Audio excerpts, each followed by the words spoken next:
ठीक है। 5 भावों की चर्चा। 5 भावों की कल हमने नाम जाने थे। नामों में हमने उनका लक्षण भी जाना था और इनका यही क्रम क्यों रखा यह भी जानने का प्रयास किया था। आज थोड़ा सा उसमें और विशेष एक चार्ट के द्वारा अपन समझने का प्रयास करेंगे। कई बिंदु उसमें आएंगे। यहाँ पर स्क्रीन पे भी आपके चलता रहेगा तो कहीं कोई दिक्कत नहीं होगी। यहाँ वालों को नहीं दिख पाएगी। अब तो फिर क्या है, पहले से स्क्रीन हाथ में लेके रखें। इन 5 भावों को अपन एक चार्ट के माध्यम से अच्छे से समझेंगे। जिनके पास हो अच्छा है, नहीं हो सामने दिखेगा और उसमें से चल नहीं फिर क्या, इतनी मेहनत करके आए कि इस पे चल जाएगा। आज भी रह गया काम।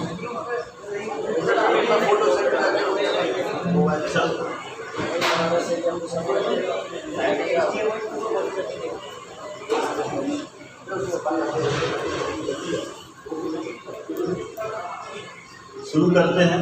जहाँ जैसी व्यवस्था हो जाएगी तो हो जाएगी, नहीं तो ऐसे सुनने में समझने में तो आ जाएगा। पहला नंबर पॉइंट है इसमें 5 भावों के अपन उत्तर भेद देखते हैं। उत्तर भेद तो जानते हैं। उत्तर भेद माने उन भावों की और भी भेद प्रभेद। इसके लिए सूत्र नंबर 2 भी अपन पढ़ सकते हैं। सूत्र नंबर 2 है द्विनवाष्टा दशैकविंशति त्रिभेदा यथाक्रमम्। द्विनवाष्टा दशैकविंशति त्रिभेदा यथाक्रमम्। 3 बार बोले सूत्र को। द्विनवाष्टा दशैकविंशति त्रिभेदा यथाक्रमम्। द्विनवाष्टा दशैकविंशति त्रिभेदा यथाक्रमम्। द्विनवाष्टा दशैकविंशति त्रिभेदा यथाक्रमम्। द्विनव अष्टादश एकविंशति त्रिभेदा हो गए सबके। द्वि मतलब 2। ये 2 भेद किसके हैं? सबसे पहला भाव कौन सा था? औपसमिक भाव। औपसमिक भाव के 2 भेद। नव, फिर दूसरे नंबर पर क्या है? नव।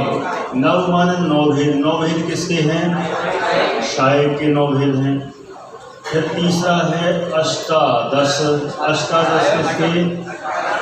शायोपसमिक के 18 भेद हैं। फिर एकविंशति। एकविंशति माने 21। ये किसके हुए? औदैक। क्या है?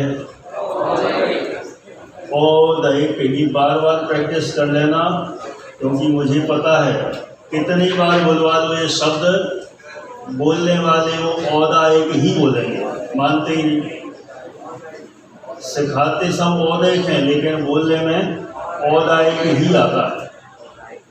क्या है चौथा? औदैक। इसके कितने भेद हैं? 21। एकविंशति 21। और 5वां है त्रि।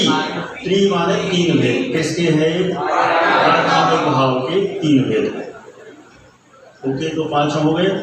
औपसमिक के 2, शाय के 9, शायोपसमिक के 18, औदैक के 21, फिर आर्नामिक के 3 भेद। ठीक, ऐसा लग रहा है किसी अमन का भाई है। भाई तुम्हारा सीनियर कोई है? संकेत खनिया है। 3rd ईयर में है क्या? 2nd ईयर में पास आउट हो गए? अच्छा, कोई मुझे चेहरा सा मिला किसी पुराने का, इसलिए मुझे लगा कि किसी का भाई है। सही है ना? तुम्हारा क्या नाम? स्वयं। बहुत बढ़िया। कहीं नहीं, याद भूलने की जरूरत रहेगी स्वयं। चलो, ये भेद प्रभेद हो गए। चलिए अब अपन देखते हैं, जो मेरे पास चार्ट है उसमें सबसे पहला बिंदु तो है इन पांचों भावों के भेद। तो भेद तो हमने जान लिए। अब दूसरे नंबर पर आते हैं। दूसरा है इन पांचों भावों का लक्षण। तो सबसे कल तो अपन ने चार्ट के द्वारा यहाँ थोड़ा सा अच्छे से समझ लिया था डिटेल में, आज संक्षेप में करते हैं। सबसे पहले हमने देखा था औपसमय का लक्षण क्या है? उपसम हो जाना, दब जाना। किसका दब जाना? सामान्य रूप से कर्म का, सामान्य रूप से कर्म का, विशेष रूप से मोहिनी कर्म का। मोहिनी कर्म के दब जाने को उपशम कहते हैं। क्या बोलते हैं? और उससे जो जीव का भाव हो उसे औपसमिक भाव कहते हैं। देखो, हमें ध्यान रखना है, कई बार अपन क्या बोलते हैं, मोहिनी कर्म के दब जाने को औपसमिक भाव कहते हैं। ऐसा नहीं बोलना है। मोहिनी कर्म के दब जाने को तो कहते हैं उपशम, और उससे जो जीव के भाव होंगे उसे कहेंगे औपसमिक भाव। एक हो गया। दूसरा है क्षायक भाव। क्षायक मतलब क्षय, कर्मों के नष्ट हो जाने को क्षय कहते हैं, और उससे जो जीव के भाव हो उन्हें क्षायक भाव कहते हैं। दो हो गई बात। नंबर तीसरी क्षयोपशम। तीसरा वास्तव में क्षयोपशमिक। पूरा सही नाम तो क्या है? क्षयोपशमिक। इसमें कितनी कंडीशन बनेगी? 3। क्षय, उपशम और क्षय। क्षय कब का लेना? वर्तमान का क्षय। लेकिन क्षय का मतलब यहाँ क्या लेना है? उदय में नहीं आना वो क्षय है ना। नष्ट होना ये क्षय नहीं लेना है। उदय में नहीं आना ये क्षय है। दूसरे नंबर पर है उपशम। उपशम कब का लेना? का। जो भविष्य में उदय में नहीं आएगा उसे कहते हैं उपशम। और तीसरे नंबर पर है उदय। उदय कहाँ का लेना? वर्तमान का। वर्तमान में उदय। ये तीनों कंडीशन जहाँ बनती हैं उसे कहते हैं कर्म का क्षयोपशम। कर्म का क्षयोपशम। और उससे जो जीव के भाव होते हैं उसे क्षयोपशमिक भाव कहते हैं। कठिन लगे या समझ में नहीं आए तुरंत पूछना, संकोच नहीं करना। ये भी नहीं सोचना कि हम पूछेंगे तो अज्ञानी बन जाएंगे। पूछने वाला अज्ञानी नहीं होता, पूछने वाला समझदार होता है। इससे सिद्ध होता है कि वह समझने की कोशिश कर रहा है। जो नहीं पूछते, देखो शुरू में आ गया प्रश्न। जो उपशम होता है उस समय वो कर्म तब जाता है वर्तमान में, उदय भावी क्षय में, तो वो कर्म बाद में उदय में आता है क्या फिर? हाँ, इनका प्रश्न है जो पहले नंबर था ना क्षय, उदय में नहीं आना उसका नाम क्षय। तो इनका कहना है बाद में उदय में आता है क्या? कभी बाद में क्या, उसी समय उदय में आ रहा है, लेकिन वो चेंज होके उदय में आ रहा है। ठीक है, ये आपको जब गुणी स्थान पढ़ाएंगे तब उस समय पूरा बताएंगे कैसे उदय में आ रहा है। ये जो अभी पिछले शिविर में बताया था ना, तो बस फिर आप सबको तो आते ही होगा। जो वरिष्ठ के बैठते थे, कितने बैठते थे उसमें? सब। गजब, फिर तो तुम लोगों को समझ में आ जाएगा। जो हाथ नहीं उठा रहे उनको दिक्कत आएगी। जो उदय में नहीं आना जो क्षय है ना, ध्यान है उस शिविर में जब बताया था किसका उदय में नहीं आना? सर्वघाती स्पर्धकों का। बहुत बढ़िया। तो सर्वघाती स्पर्धकों का वर्तमान में उदय में नहीं आ रहा है सर्वघाती रूप से, लेकिन वे देशघाती में बदल के वर्तमान में उदय में आ रहे हैं। ठीक है। जिनको ख्याल में नहीं आए छोड़ दो, कोई ज़रूरत भी नहीं अभी।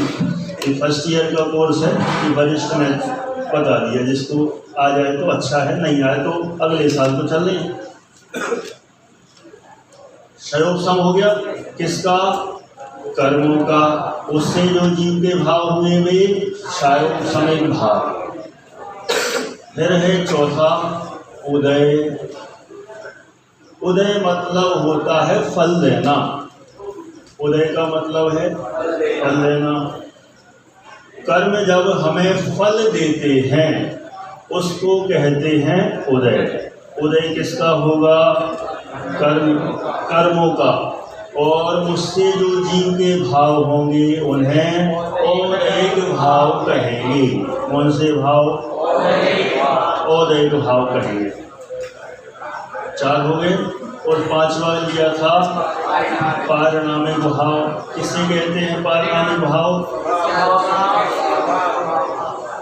देखो पारिणामिक में है एक शब्द परिणाम। परिणाम, परिणाम का अर्थ होता है स्वभाव। परिणाम का अर्थ है स्वभाव, जीव का अपना स्वभाव। ऐसा स्वभाव जिसमें सरल भाषा में कहें ऐसा स्वभाव जो कर्मों से निरपेक्ष हो। किससे निरपेक्ष हो? कर्म से निरपेक्ष हो। कर्म से निरपेक्ष हो का मतलब जिसमें कर्म का उपशम नहीं लगता, कर्म का क्षय नहीं, क्षयोपशम नहीं, उदय नहीं। ये चारों ही चीज़ों से जो निरपेक्ष हो, रहित हो, भिन्न हो, ऐसे परिणाम को, ऐसे स्वभाव को पारिणामिक भाव कहते हैं। ठीक है। अथवा इसको ऐसा कहें, कर्म से निरपेक्ष भाव को कहते हैं स्वभाव। क्या कहते हैं? कर्म से निरपेक्ष भाव को स्वभाव अथवा परिणाम। और उस परिणाम से युक्त जो जीव का भाव है उसे पारिणामिक भाव कहते हैं। ये हो गया लक्षण। टीवी चालू नहीं हुई, जानो तो इस वजह से आज टीवी देखने का मौका मिलेगा सबको। और क्या, थोड़ा सा थिएटर टाइप का माहौल बनता है तो लगते ही कि क्लास पढ़ गए, ऐसा लग रहा था कि हाँ मूवी देखने आए। तो चलो अब इसके लिए दृष्टांत तो अपन देख लिया था जल का। क्या दृष्टांत था औपसमिक में? जल में मिट्टी का दब जाना, एक औपसमिक के लिए लिया था।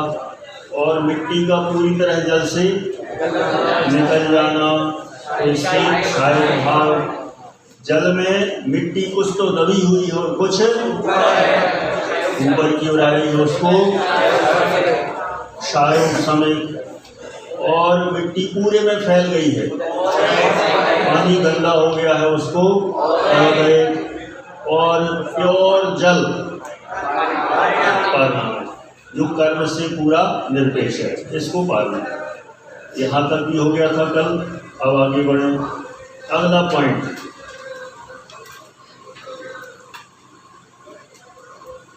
औपसमिक भाव दिया था, उसमें अपन अगले बिंदु को जानते हैं, नया है, कल नहीं हुआ था।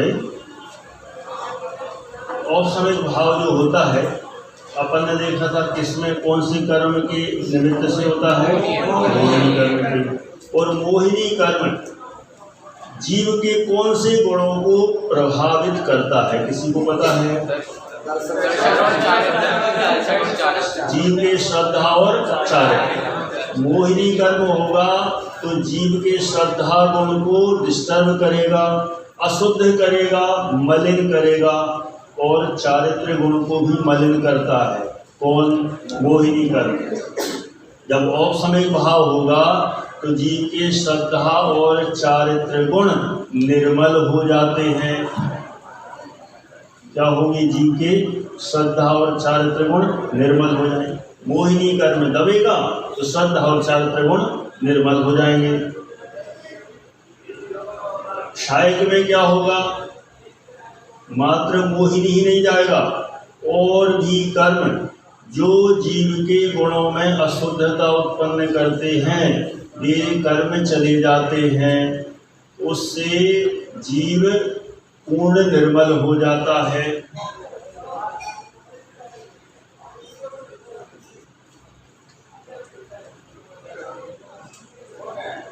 तीसरा था क्षायोपशमयिक भाव।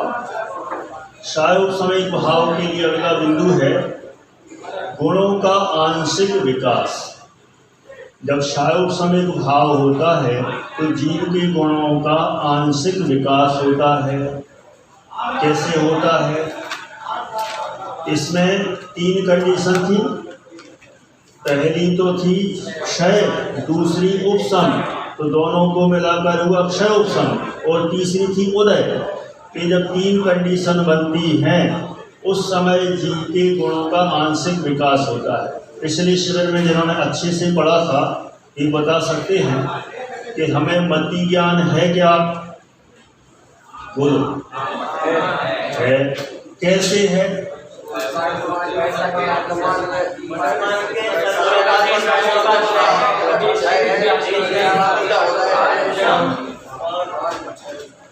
तीन कंडीशन।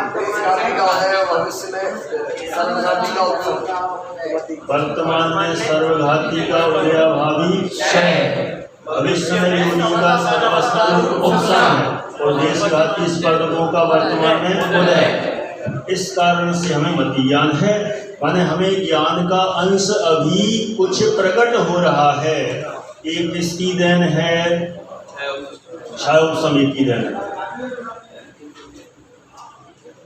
चौथे नंबर पर है औदैक भाव। इसके कारण से जीव का विभाव रूप परिणमन होता है। कैसा परिणमन होता है? विभाव रूप परिणमन होता है। विपरीत रूप परिणमन होता है, स्वभाव रूप परिणमन नहीं होता। ये औदैक भाव का कार्य है।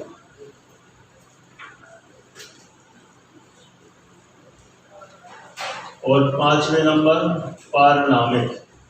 पारिणामिक में जीव स्वाभाविक रूप ही परिणमन करता है, यह विभाव रूप होता ही नहीं। कभी भी विभाव रूप परिणमन नहीं करता।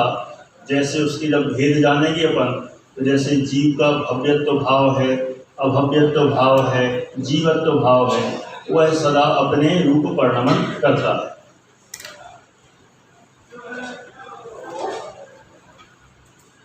अगला बिंदु है, अब इसमें हमें हे उपादेय देखना है 5 भावों में। पहला औपशमिक भाव, बताइए ये हे है कि उपादेय है? बोलो। कोई हे बोल रहा है, कोई उपादेय बोल रहा है। तीसरा आंसर आया एक देश उपादेय है। 3 आंसर हो गए। ये स्यात् लगा रहे हैं। कथनचित उपादेय है और कथनचित हे है। देखो 4 आंसर आ रहे। कौन सा वाला फाइनल करें? एक देश वाला करें। होने को तो सभी विवक्षाएं लग सकती हैं, गहराई में जाओ तो सब लग जाएगा, लेकिन अपन सब न लगा के एकदम सरल भाषा में कहें, औपशमिक भाव एक देश उपादेय है। सरल भाषा में जब आपका जैसा जैसा स्टैंडर्ड बढ़ेगा, 2nd ईयर 3rd ईयर तक पहुंचेंगे, तो थोड़ा सा और उसमें विशेषता से गहराई में जाएंगे। तो एक देश उपादेय। क्षायक भाव कैसा उपादेय? उपादेय है ना? कैसा उपादेय? ये सामान्य उपादेय, ये परम उपादेय, पूर्ण उपादेय है। पूर्णतः उपादेय कहो। औपशमिक भाव एक देश उपादेय और क्षायक भाव तो पूर्ण उपादेय, क्योंकि क्षायक भाव प्रकट होगा तो फिर मोक्ष होनी है गारंटी से। परम उपादेय भी कह सकते हैं।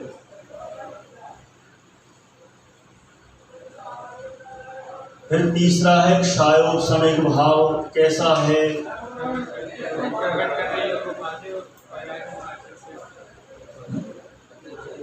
क्षायोपशमिक भाव भी एक देश उपादेय।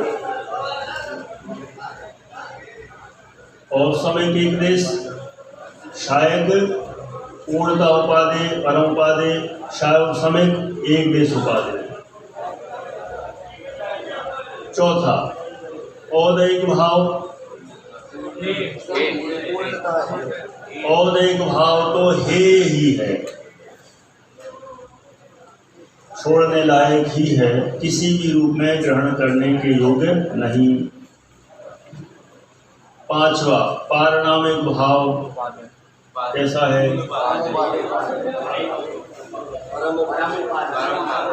तो परम उपाधि बोल रहे हैं, फिर शायद भाव को भी परम उपाधि का, दोनों में क्या अंतर है? ठीक है, पहले अपन ऐसा करते हैं, इसको पक्का कर लेते, फिर दोनों का आंसर बताना। शायद भाव भी परम उपाधि था और पारणामिक भाव भी परम उपाधि है, लेकिन प्रश्न है शायद भाव भी परम उपाधि, पारणामिक भाव भी परम उपाधि, दोनों के परम उपाधि में क्या अंतर है? बोलिए। जो पारणामिक भाव है वह पहले से उपाधि था और शायद भाव उसके उपाधि से प्राप्त हुआ, इसलिए परम उपाधि। चलो थोड़ा इन्होंने बताने की कोशिश की, थोड़ा और चाहिए, बोलिए। सहायक भाव तो बाद में ग्रहण करेंगे, पहले अपने पास नहीं है, लेकिन पारिणामिक भाव तो पहले से अपने पास नहीं था, तो वो परम उपाधि। चलो और कोई? पारिणामिक भाव वाले जीव संसारी भी होते हैं, लेकिन शायक वाले जीव संसारी नहीं होते, तो वो इसलिए परम उपाधि हुआ। बोलिए।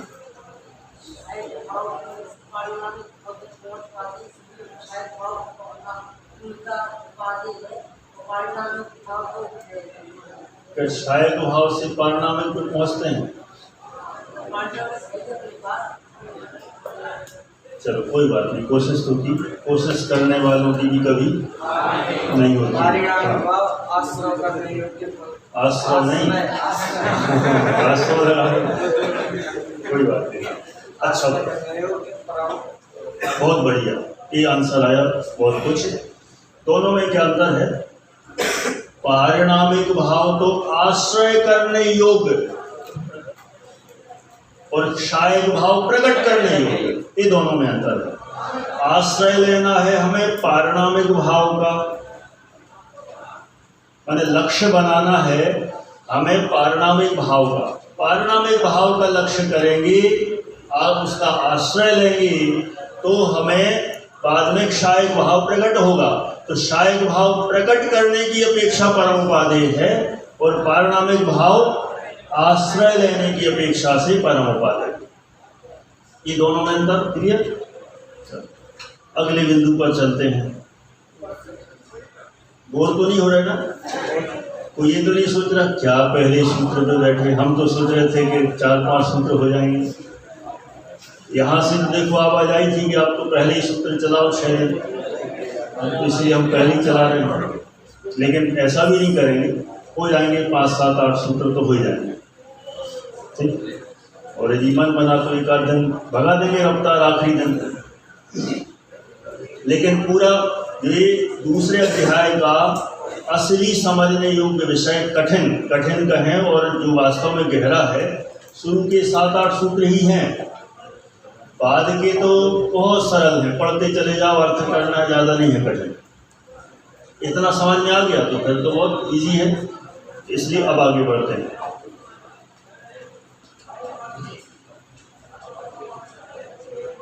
अब एक पॉइंट इसमें गौर कर रहे हैं, अब सीधे अपन अगले पॉइंट पर आते हैं।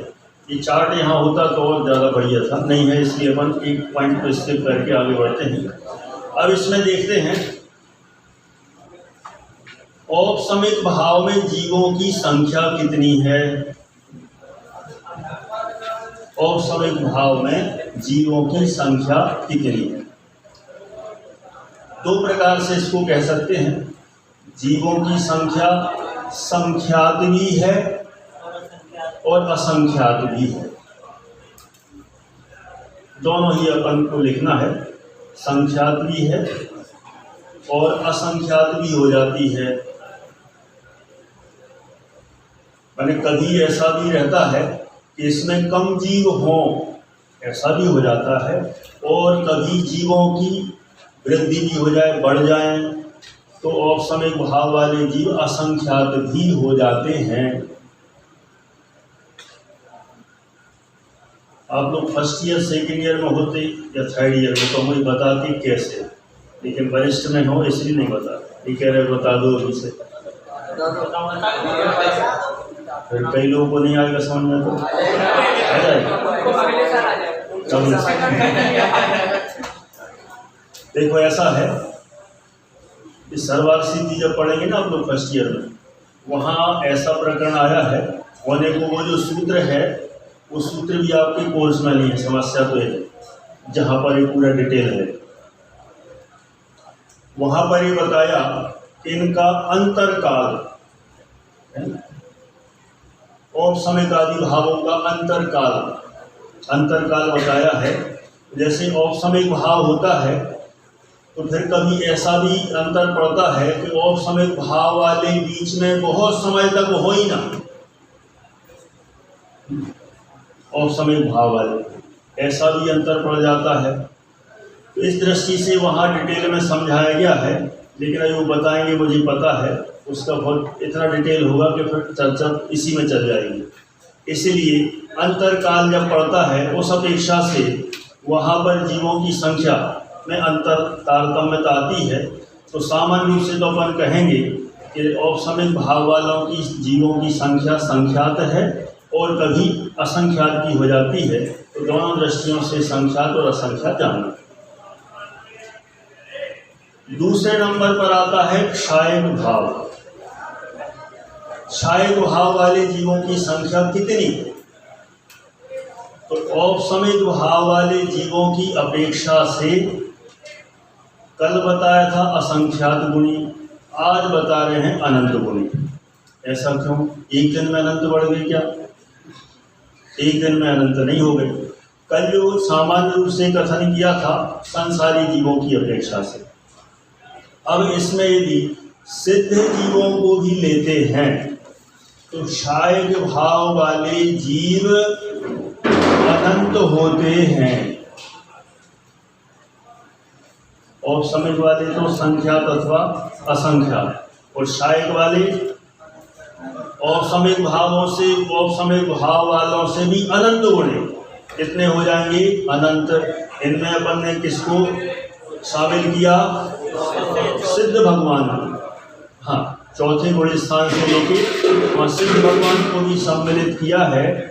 और सिद्ध भगवान सब के सब क्षायक भाव वाले हैं, और क्षायक भाव वाले हैं और सिद्ध हैं कितने? अनंत हैं। इसलिए क्षायक भाव वाले जीव अनंत हो गए। हो गया तो औपसमिक भाव वालों से अनंत गुणे हैं और अनंत हो गए क्षायक भाव वाले। नंबर 3, क्षायक भाव से तीसरे नंबर आने वाला कौन सा? क्षायक समिक भाव। ये वाले जीव क्षायक भाव की अपेक्षा से उनसे भी अनंत गुणे हैं। ये कैसे हो जाएंगे अनंत गुणे? कोई बता सकता है?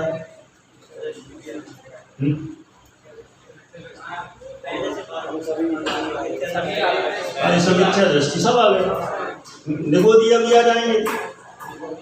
वहाँ तो सिद्ध ही थे, सिद्ध कितने हैं? अनंत हैं। और इधर तो इधर वाले में, क्षायक समिक वाले में तो पूरे संसारी हैं, निगोदिया भी हैं, तो ये और अनंत गुणे हो जाएंगे। इस अपेक्षा से क्षायक भाव वाले जीवों से क्षायोग समिक भाव वाले भी अनंत गुणे हैं।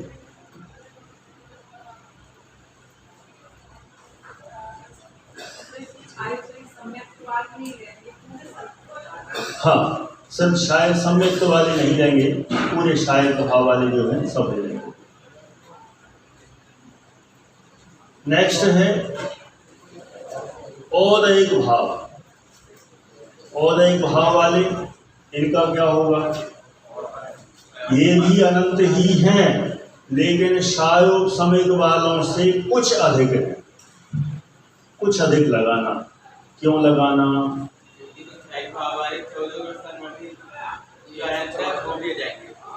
शायो समेत भाव में तो 12वें गुण स्थान तक आते हैं और औदयिक भाव में 14वें गुण स्थान तक आ जाते हैं। 2 गुण स्थान और बढ़ गए ना, इसलिए।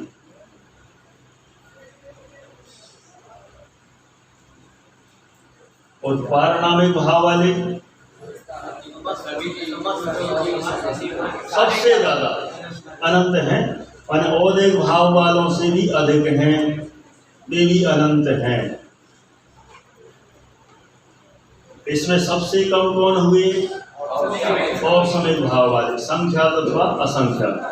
फिर क्षायक भाव वाले अनंत, उनसे अनंत गुणे। फिर क्षायसमिक वाले और उनसे अनंत गुणे अनंत। फिर औदयिक वाले उनसे भी अधिक और पारणामिक वाले उनसे भी अधिक। अगला पॉइंट, अगला बिंदु है, इनके हम गुण स्थान भी देख लेते हैं। औपसमिक भाव वालों के गुण स्थान कहाँ से कहाँ तक? 1 से 12।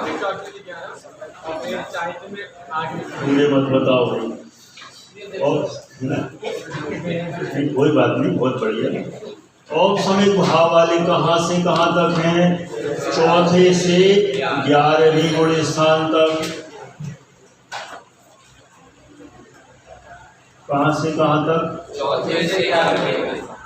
मुझे सावित्री बहन, हाँ नहीं, मैंने तो बस 4 से 11वें तक। क्षायक भाव वाले कहाँ से कहाँ तक? 4 से गुण स्थानातीत सिद्धों तक, क्योंकि 4थे गुण स्थान में क्षायक सम्यक्त प्रकट हो जाता है, तो वहाँ से ही क्षायक भाव शुरू हो जाता है और कहाँ तक जाता है? सिद्धों तक, वहाँ तक पहुँच जाता है। तीसरा, क्षायोपसमिक भाव के गुण स्थान 1 से 12। 1 से 12 तक। ठीक है नहीं? और आपका नाम? कनिका, अनिका, अनिका। पहले भी पूछा था देवदाली में, भूल गए। अनिका नाम अलग से है ना, थोड़ा एकदम, इसलिए कठिन हो जाता है। क्षायोपसमिक का क्या हुआ? पहले से 12वें तक। इसके बाद आगे बढ़े औदयिक, औदयिक के पहले से 14 तक, 14वें तक। और पारणामिक औदयिक के गुण स्थान 1 से 14, और पारणामिक के 1 से पूरे 14 भी और सिद्ध भी, गुण स्थान की सिद्ध भी, सब आ गए इसमें। ये आ जाएंगे पारणामिक भाव।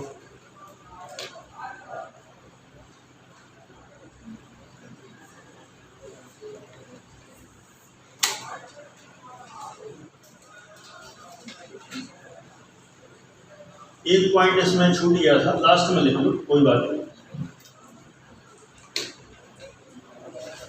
औपसमिक भाव किस कर्म के निमित्त से होता है?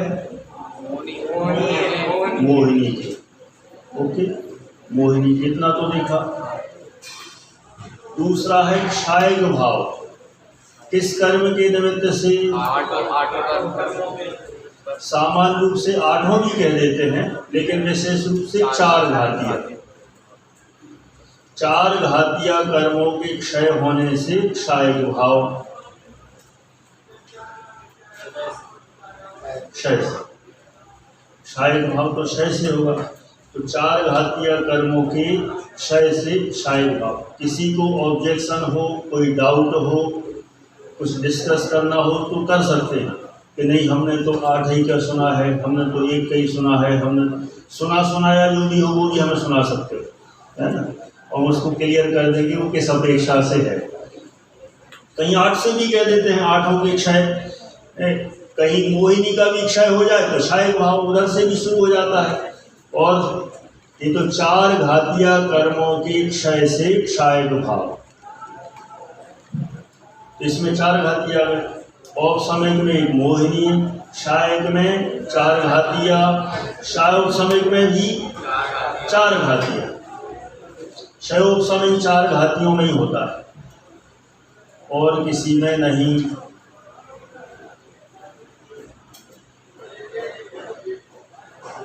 औदैक आठों कर्मों की उदय से होता है। औदैक भाव को 8 कर्मों में लागू होता है। और पारिणामिक कर्म निरपेक्ष है, उसमें कर्म की कोई अपेक्षा ही नहीं है। इस तरह से इन बिंदुओं के आधार से हम इन 5 भावों को अच्छे से समझ सकते हैं। क्लियर? अब पूछ लें। ये कह रहे हमें पूछने दो, पहले पूछ लो, तुम पूछ लो। भाव में 4 घातियों का 6 उपसम और उदय। 4 घातियों में 4 घातियों का 6। हाँ, क्षयोपसमयिक जब भी होगा तो 4 घातियों में जब घटित करेंगे क्षयोपसम, तो वहाँ पर क्षय, उपसम और उदय, ये तीनों ही कंडीशन लगेंगी। चलो आप लोग ही पूछ लो पहले, यदि हमें समय मिलेगा तो पूछेंगे, नहीं मिलेगा तो जाने। बोलिए। छद्मस्थ किस किस भाव में आएंगे? प्रश्न है, इनका प्रश्न है छद्मस्थ के कौन कौन से भाव होते हैं। ठीक, कौन कौन से भाव हो सकते हैं? पहला,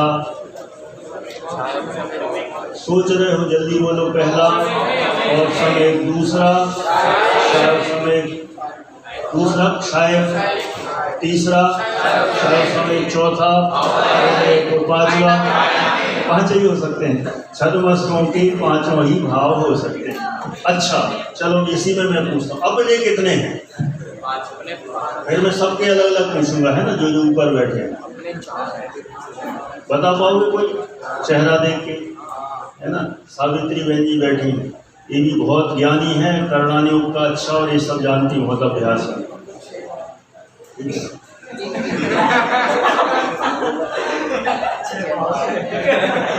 क्या बोले? 6 भाव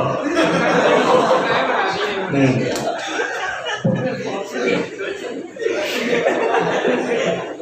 कितने होंगे? चलो सबका सामान्य कॉमन पूछते हैं। अपन सबके कितने भाव? कई लोग 5 बोल रहे हैं, कुछ लोग 3 बोल रहे हैं, ये 3 बोल रहे हैं, उधर से भी 3 वाले ज़्यादा हैं, 5 वाले कम हैं, ये 4 वाले भी हैं। तो ये जो 4 बता रहे हो, अपने बता रहे हो कि सबके बता रहे हो? अच्छा, इनकी कोई बात नहीं, सबकी अपनी अपनी इच्छा। हमारे जैसे जूम पर एक श्रोता आते हैं, जो डेली क्लास चलती ना, अभी 24 ठाणा की चलती है, उस पर एक श्रोता आते हैं, उनसे मैं बोलता हूँ, मैं सामान्य रूप से ऐसे ही बोलता हूँ कि अपना सबका अपन तो अनादि से माने अज्ञानी है, अपना तो पहला गुण स्थान है। ये तुरंत ऑब्जेक्शन लेती है, क्या बोलती हैं? मेरा तो चौथा है। आपने ऐसा कैसे कहा कि पहला है? खतरनाक। इसलिए फिर मैं सोच समझ के बोलता हूँ कि बोलना कि नहीं बोलना। अब अपना अपना सबका, जैसे ही बोल रहे हैं कि 4 हैं, कई लोग बोल रहे हैं कि 3 हैं, कोई 5 भी बोल रहा है, तो अपन सिद्ध कर लेते हैं कैसे? औपसमयिक भाव तो ज्ञानी के ही हो सकता है। अब बताओ यहाँ कौन है? जो हो अपना अपना लगाना, एक दूसरे को मत देखना।